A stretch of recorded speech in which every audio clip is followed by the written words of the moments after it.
Not allowed to say that. Mhm. What's going on, moms and dads? Welcome to another episode in our NFL preview series where we go division by division, try to identify the fade narratives, the ride teams, the poopy, scummy teams, whatever else the dads are feeling heading into the 2022 NFL season. Whether you are listening or watching to this, make sure you're following our Twitter at FadeUSports. You can also get to our YouTube page from there. Make sure you're subscribed to that. Get on the TikTok at Fade University, and of course, make sure you're subscribed to the pod. We've got some really good stuff coming up next week. We go to 2 NFL shows per week for the start of the season. Lots of good stuff coming up. And again, all those links can be found on our pinned tweet on Twitter at FadeUSports. Today, we have our 7th of 8 division previews. We are doing the NFC East. If you missed the other ones, go back and check those out. They are both in YouTube and podcast form. So, boys, the NFC East last season, Dallas, 12-5, LOL, losing round one. Eagles 9-8, Commanders, I guess we're going to call them that now, 7-10, Giant poop, 4-13. Now the win totals for 2022, we've got the Cowboys 10.5, but there is some juice to the under. We've got the Eagles at 9.5, but juice to the over, which is interesting. Commanders 7.5. Giants, despite going 4-13, the Giants 7 this season. Kmart, you want to start with your favorite punching bag? Yeah, why not? Let's go run to that star. 12 wins last season, and that wild card game was awesome. Won a lot of money. Go Niners! All right. So win total 10.5. Tyron Smith out. Didn't really do much in the offseason. Smith might come back, but we're talking about missing 3/4 of the season. They didn't really do much in the offseason. They re-signed their safety Curse. They drafted Torbett out of South Alabama. I guess that was to replace who they traded away, Mari Cooper. They drafted a tight end, Ferguson from Wisconsin. They've had some tight end injury issues in the past, so that's decent. Lyle Collins, he left, so they've promoted Terrence Steele. And they lost Randy Gregory and then signed Dante Fowler. So it's like they're just kind of playing Tetris over here. But the biggest piece to me is Tyron Smith. I thought the stats were going to be a little bit different, but I've watched this team without that guy. And I guess in 33 games, they're still 17-16, 51% versus 56% when he does play.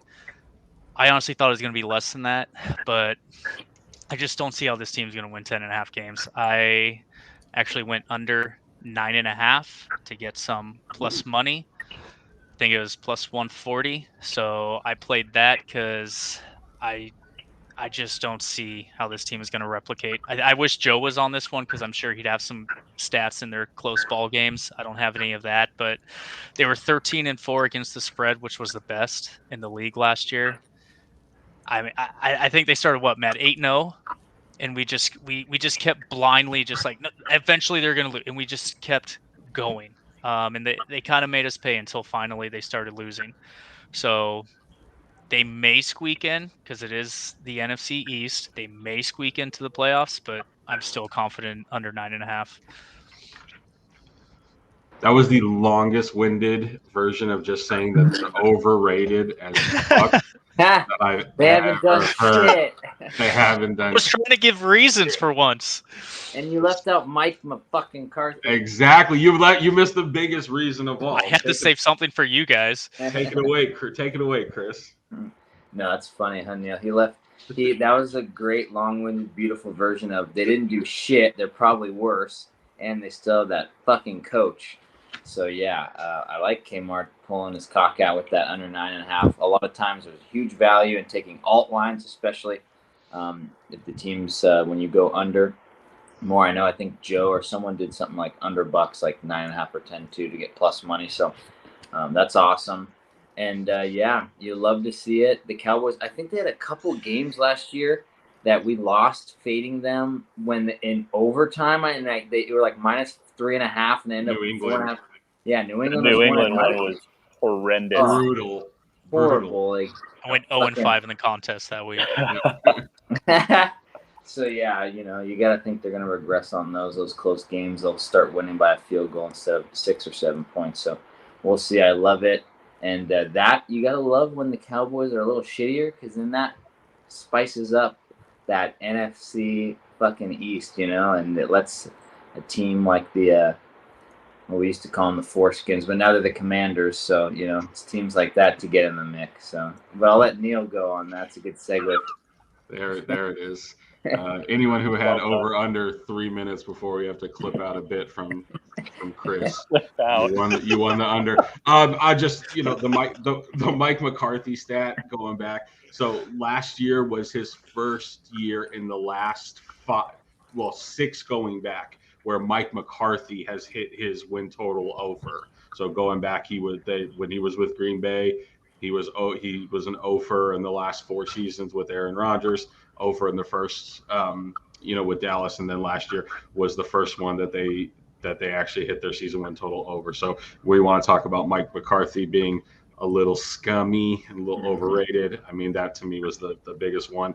Also, in turnovers, the stat was they were the team that benefited the most in turnover differential.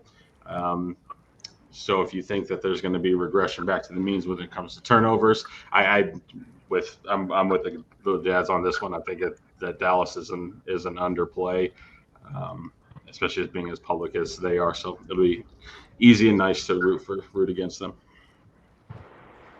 Anybody who wants to know why we lost 50 units fading Dennis last year needs to just look at, Kyle mentioned it, Dallas being 13-4 against the spread.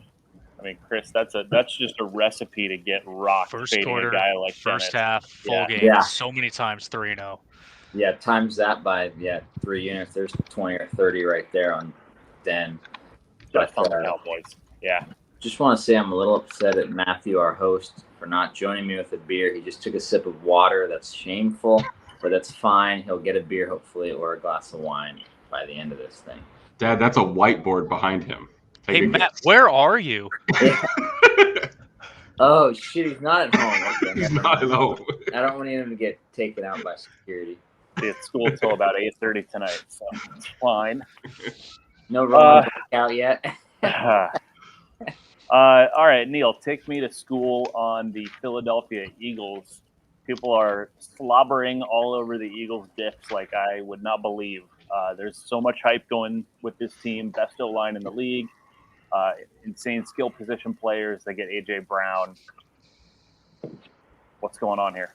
So this is an interesting one. So if we all remember, go back to last year, under Eagles was like, it was mine and Joe's favorite bet by far. Season win total under 6.5, under 7.5. They blow over it, going up to 9. I think at the end you have to ask yourself the question: if you're going to believe in Philadelphia, can Jalen Hurts throw the football? Because so far he's shown really no capability to throw the ball consistently. Skill players, right? You go out and you get him a great skill position player in A.J. Brown to pair him with Devontae Smith. They have the best offensive line, right, as far as PFF grade in the league heading into the season.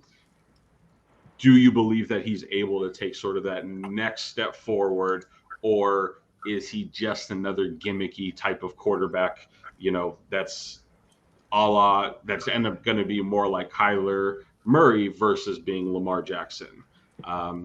And I think depending on what side of the coin you land on Jalen, that tells you you're over under. I would not be surprised to hear that the Eagles went 13-3. I would not be surprised to hear that the Eagles went 7-10 this season if he doesn't live up to the hype, or if he is able to take the next step and actually throw the football downfield and into coverage. Okay, Mark, what do you got on Philly? Yeah, I think I've turned into one of those guys that are all over him. I mean, you look at what they've done in the offseason, what the Cowboys wish they would have done. They draft Nakobe Dean from Georgia, so he's going to be playing linebacker. They signed James Bradbury, trade for A.J. Brown, signed Hassan Reddick. And, they signed a few other guys, but, they also restructured Fletcher Cox's deal. So, they've actually done things to take the step. Just yesterday, they traded for Gardner Johnson. Didn't really give up much for him. He comes from New Orleans, is a standout corner, and he's being paired. I forget his name. Who's he being paired with on the opposite side? What's that guy's name from Detroit? Slay. Darius Slay. Yeah. So, this team's secondary, they're already pretty good last year. Defensive line, linebacking core. This team's going to win a lot of games defensively. Neil said, great offensive line. They're going to be able to run the ball. So if they're able to get in second and short, third and short, I'm pretty sure Jalen can find an open receiver. Yeah, I'm actually curious to look at Jalen and Tua at the end of the season and see who did better. It'd be kind of fun. But yeah, I'm over the Eagles win total. They were very competitive last year, went 9-8, 8-1 against the spread. So, I'm one of those guys. I'm all in on the Eagles too, and I am not an Eagles fan. Well, easiest schedule in football. There you go. Chris, they got Pro Bowlers everywhere. They got the easiest schedule. Seems like just what could go wrong? Bet them against every bad team, right? Free money. Yeah, I know everyone loves them in the trenches, loves the offensive line, defensive line. That's great to have. I know everyone says, oh, Hurts hasn't this is his first time he's going to be in the same offense more than 1 year in a row. He's switching, right? Oklahoma, Alabama, all this stuff. And it's like everyone's super high. Again, that's why we're here to talk about it. Is that a fade narrative? Is that a ride narrative? What do we think? Is he going to play better than he did last year and lead them to the playoffs again? So it's very interesting. I'm, again, like I always do, I'll probably try to find them in some scummy roles, when they're maybe catching a few at home or as a little road dog when people are kind of jumping off the Eagles instead of high on them. So we'll see, like, for instance, hopefully they lose week 1 to the Lions, and then I'll be backing them maybe in week 2. So we'll see. So it's funny you say that. Sorry, Matt, but I am actually salivating over Detroit in week 1. I don't know why, but I do. I'm kind of with you on that. Man, that's got like 5 all over it. It's 4 right now. By the time that everyone creeping up. Yeah, that's got dead number 5 written all over it. Maybe at closing. Yeah, so they go Detroit, Minnesota, Washington, Jacksonville, first 4 games. Oh, that's perfect. They lose to the Lions. Vikings beat Packers. Everyone's on Vikings and jumping off the Eagles. Setting up perfectly, boys. We'll see. All right. We'll see. The last 2 teams are the ones, well, I don't know. It's interesting. Let's do actually Giants first, because the Giants are another team that I've heard a lot of people are quite high on. They bring in Dable, who everyone loved from Buffalo. That guy turned Josh Allen into an MVP candidate. Everybody knows that. The pieces seem to be there for maybe a step up in talent. And so people seem to be a little bullish on the Giants to not only hit this win total over 7, but possibly even maybe steal a playoff spot in the NFC. Do we think that's justified, or is this going to be same old New York Giants that are drafting 6th next year? So I'll tell you. So I've got a bet, and I'm jumping on the Giants bandwagon now. And so if we go back to our very first text thread that we started talking football, right, Chris? I sent to you. Oh my God, the Giants went 4-13, and they were pegged in at 7.5 wins, right? How do you that upgrade is disgusting in the opposite end of who's gonna bet the over, right, with that team. I thought again, I go back, one of the stats, it's how worse can the Giants actually be from where they were, right? Cooper Kupp had more receiving yards than the top 4 Giants combined. MVP.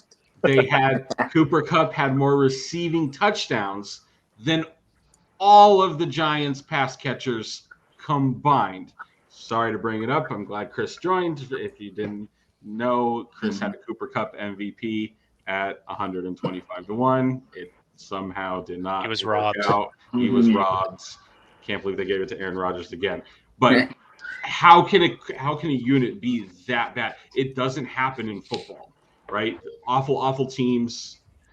It's really hard to be incompetent year over year, right? Because of just the way the NFL structured, and with salary caps and things like that. There should be I'm banking on a regression to the mean. I go back to the schedule, right? I think they are the third easiest schedule, right, in all of the NFL. You're taking out, they've got they play 5 of the 7 lowest projected win total teams this season, right? And I think they're going to be better of them. And I think there's nothing more than saying, and you guys can tell me if you heard otherwise, when Daboll came on, the narrative of like Danny Dimes not being the guy was not heard. I didn't hear it. Like, it was just assumed that he was going to stay on. Like, there wasn't like this big question mark, like, is Daniel Jones going to be our starter? So that to me tells me enough that I think that they think that he's worthy enough to earn himself another year. The coaches didn't come in and clean house with a guy that they very well could have. So I like the Giants. I like them going, over. Not going to be shocked again. Every year you've got sort of a first to or worst to first jump. I'm not going to be super surprised if you're seeing the Giants at the end, battling with Dallas and battling with Washington and being right there. Neil, how do you go through all that and not mention Barkley?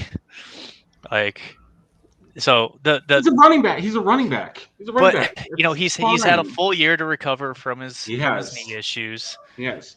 They did retool their offensive line. You can say that about most of their skill position players too, right? So if you want to look at the injury piece, and Kyle's right, I didn't talk about it, but you had Golladay miss a bunch of games. You had Tony miss a bunch of games. Galladay's just a has-been. That guy's dead. Okay, but he signed a very big contract, and he got hurt last year, but he signed a very big contract. But you have Sterling Shepard, right? You have all these pieces that, if right and can stay healthy, Barkley being a key one, it should is this the year that it all comes together and everyone stays healthy? I'm not exactly sure, but I would bank on more of them staying healthy this year than not. Yeah, I think for your sake and that win total 7.5, I would definitely say under. But if they have any chance, it's Barkley in that offensive line. They signed Glowinski from the Colts. They've retooled a little bit there, so it's going to be a lot better. Yeah. Danny Dimes can run. He's inconsistent passing, but I hope I like Galday. I hope I'm wrong, but it just things I've seen in camp doesn't look great. But Kadarius Toney, that's their star receiver. So I don't know. 8 wins. That seems like a stretch, but I think it starts with the running game. That's my style. If you can run, you can win games. Shorten the game. Play decent defense. I'm not saying Danny Dimes is Josh Allen, but you have a relatively similar mobility. You have Daboll coming in as the offensive coordinator, right? As Matt said, from Buffalo. You bring in his offensive coordinator was the OC at Kansas City. Their new defensive coordinator was the DC at Baltimore. There's a lot of pieces that, yes, is it going to take time to gel, certainly, with all of them, but the background from all these guys leads you to believe that there is something that, right, by the end of the season, that again, assuming health, and that's been a big question mark for all their guys. This could be a team that shows some potential. Yeah. Worth mentioning, they did have a shitty record last season, due in part to Chris, one of your favorite quarterbacks, made a bunch of starts for the G-Men last year. You remember who that was? Rhymes with Klingon. That was the other stat, right? DJ was 4-7 in his starts, right? And then Glennon and everyone else was 0-6. Yeah. Last thing on them, right? Chris talked about sort of a week 2 look ahead. This is one of my favorites. I hope and pray Carolina beats the shit out of Cleveland in week 1. The Giants may look like scum against Tennessee. Giants have Carolina week 2. Baker off of like his emotional, I'm gonna fuck him up game. Give me some Giants to kick the shit out of Baker if Baker takes care of business in week 2. I Love love to that see that. angle. Thank you. I'm waiting for it. I'm really that's a rooting for great Baker. look ahead. Loving rooting for Baker in week 1 to take care of his old Cleveland team. I could see Chris being on the Giants week 1. That's looking a little inflated. 6. I was gonna say I hope they lose by 6 for Neil. It would still look bad because if they catch them half, they'll cover.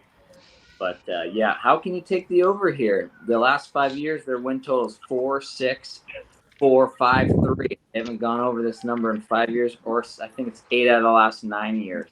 This is disgusting. I don't know. It is. It seems just crazy. How are they going to regress so much? Everyone says if you have a house by the beach, it's recession proof. Well, if you have a football team in New York, it's regression proof because they fucking don't regress back to the fucking mean. And I don't know. I'm on it with Neil. You should do your Lombardi impression during this. Yeah, that was a solid one. Yeah, that was solid. I hope they fucking do regress because I love to see the Giants play well. And and they're poop. Let's be honest, they're going to be dogs in almost all their games. So, hopefully there's value there. Let's quickly touch on Washington. I have absolutely no idea.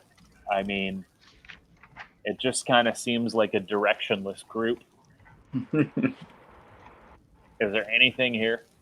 Wait, you don't think Carson Wentz is the savior? I mean, Young's starting the season on the pup. Like, it's not good. Lord. But I mean, Neil, offensively, obviously, I guess an upgrade at quarterback, but they still have weapons. I mean, what looked like their starting running back potentially is a rookie. Just got shot in a carjacking. Yeah. But still, Gibson, if he can not fumble the ball, he's going to produce. They got Jahan Dotson now and Terry McLaurin. And if Curtis Samuel can stay healthy, they have pieces, but all these guys are great at what they do. It's just about coaching and staying healthy.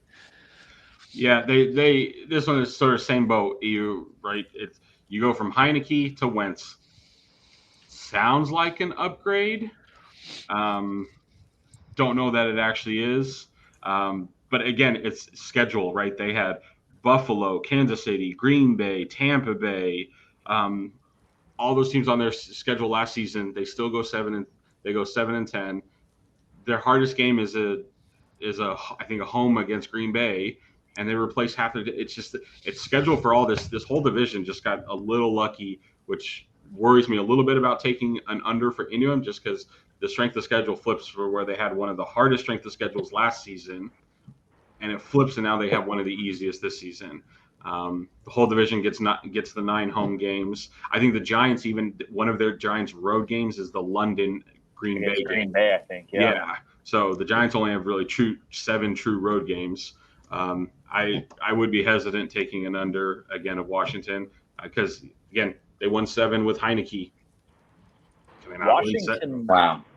Washington last year is kind of like Philly this year. Everybody was betting on Washington to win the NFC East because of the D-line, because they got Fitzmagic, and that they just completely flopped and fell on their face. Chris, wouldn't it be the most NFL thing ever for everyone to forget about this team, and now they win the division this year? It'd be so perfect. Day late and $1 short, just like the public every time. Yeah, that was that fucking game Neil was talking about when Heineke, they got in the red zone like 14 times before. I'm like, how do I not get a cover on that scum? Yep. You got to be kidding me. Yeah, well, we'll see.